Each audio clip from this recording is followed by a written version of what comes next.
Namanya sepintar-pintarnya tupai melompat, akhirnya bisa jatuh juga kan. Ini yang terjadi dengan Roy Suryo. Sepintar-pintarnya dia membuat taktik, akhirnya ya jatuh juga.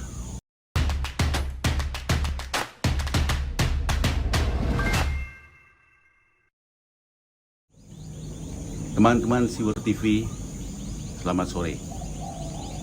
Dimanapun teman-teman pemirsa Siwer TV berada, semoga tetap sehat, semangat, dan berbahagia. Roy Suryo ditahan untuk 20 hari ke depan. Nah, ini baru kabar yang bukan menggembirakan, tapi ya kasihan juga. Ya, kasihan orang ini akhirnya sandiwaranya tidak bisa berlangsung lama akibat ya kesalahannya dia sendiri. Itulah orang bagaimanapun, jika memang melakukan sesuatu taktik untuk tidak ditahan, akhirnya lupa. Roy Suryo ini pada saat pemeriksaan pertama tidak ditahan oleh penyidik Polri karena dia muntah-muntah, dia dibopong, lemes, mau pingsan atau pingsan bahkan, dan pakai kursi roda. Penyidik Polri dengan bijaksana, oke, silahkan pulang. Di pemeriksaan kedua kembali Roy Suryo melakukan aksinya nih, ya. Dia memakai penyangga leher. Sebetulnya nggak ada hubungannya dengan yang pertama, mules-mules, mual-mual, muntah-muntah karena stres lah katanya. Kok tahu-tahu pakai penyangga leher? Berarti ada sesuatu dengan lehernya, atau dia kena otot kejepit atau apapun, tapi dia pakai penyangga leher.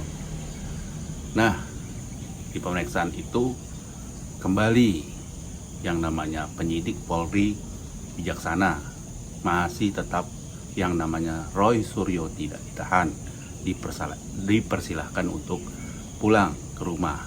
Jadi dia tetap bebas, bisa pulang ke rumah.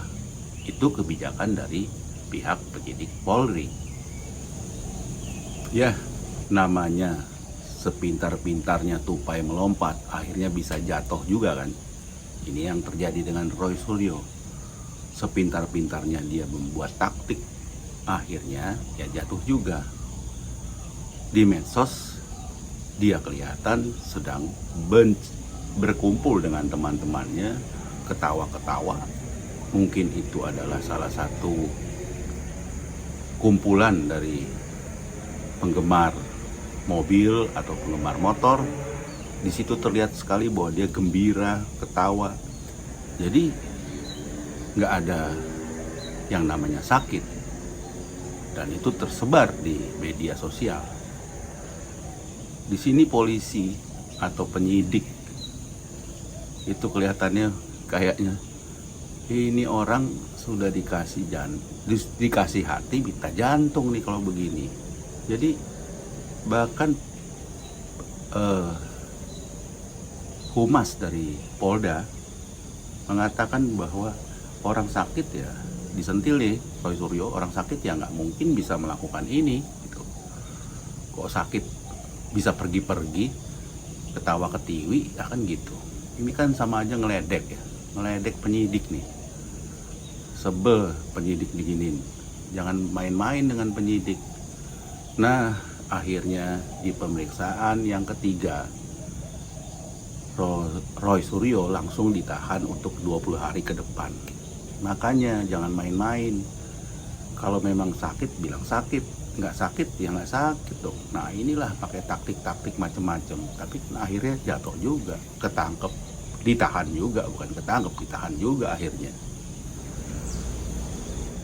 Di video Instagram Roy Suryo sebelum ditahan ya, tapi masih pakai penyangga leher ini, dia menyatakan bahwa dia tidak bersalah, dia tidak mengucapkan ujaran kebencian. Bahkan banyak umat Buddha yang prihatin terhadap nasib dirinya. Jadi menurut umat Buddha, ya sebetulnya dia tidak bersalah katanya. Ini kan pembelaan diri lagi, balik-balik. Umat Buddha yang mana nih? Umat Buddha yang mana? Namanya siapa? Alamatnya di mana? Kan nggak bisa dia sebutkan. Nggak bisa dia kasih lihat gambar-gambar di mana dia bertemu dengan umat Buddha pada saat dia pakai penyangga leher. Nggak ada. Itu kan memang ada satu umat Buddha yang belain dia, tapi kita tahulah siapa orangnya, bagaimana orang tersebut gitu. Jadi ya balik-balik lagi, ini pembelaan diri saja. Jadi nggak ada umat Buddha yang mungkin prihatin atau merasa bahwa Roy Suryo ini tidak bersalah dalam penistaan agama. Nah ini yang kembali lagi ya, balik-balik lagi, kalau orang sudah bersalah tetap aja ngelak. Model yang beginian tuh begitu aja terus. Cuma diketahui bahwa saat ini ada 2 laporan polisi yang mengatasnamakan umat Buddha yang dilakukan oleh saudara Kevin Bu dengan jabatan Ketua Dharma Pala Nusantara dan saudara Kurniawan Santosa.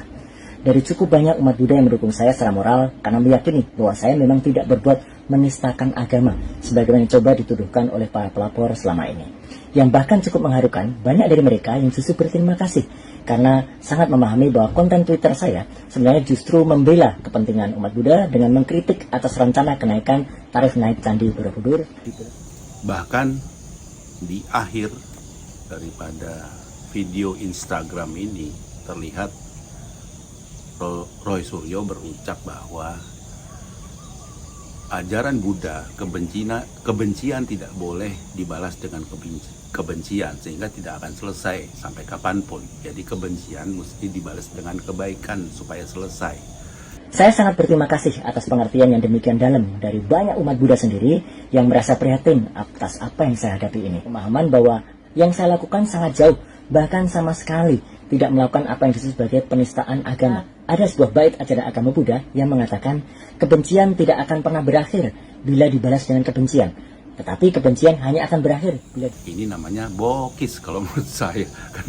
Lah enggak lah, iyalah kita memaafkan lah, tetapi hukum tetap harus jalan dong.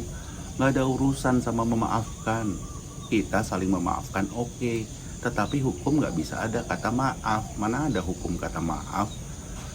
Maling kita maafkan, iya kita maafkan, tapi dia tetap dihukum. Nggak bisa itu. Hukum moral beda sama hukum yang ada di KUHP atau ada di Undang-Undang ITE. Jadi kan Roy Suryo ini juga kan salah satu ahli ITE katanya kan. Nah jadi kan mana ada undang-undang itu bisa mengatakan bahwa ya udah kalau udah dimaafkan terus otomatis yang namanya unsur pidananya hilang. Ya nggak bisa, tetap aja harus dijalani itu. Baik teman-teman Siwert TV, sekian dari saya. Terima kasih sudah mau menonton video saya. Saya Suara dari Ubud pamit.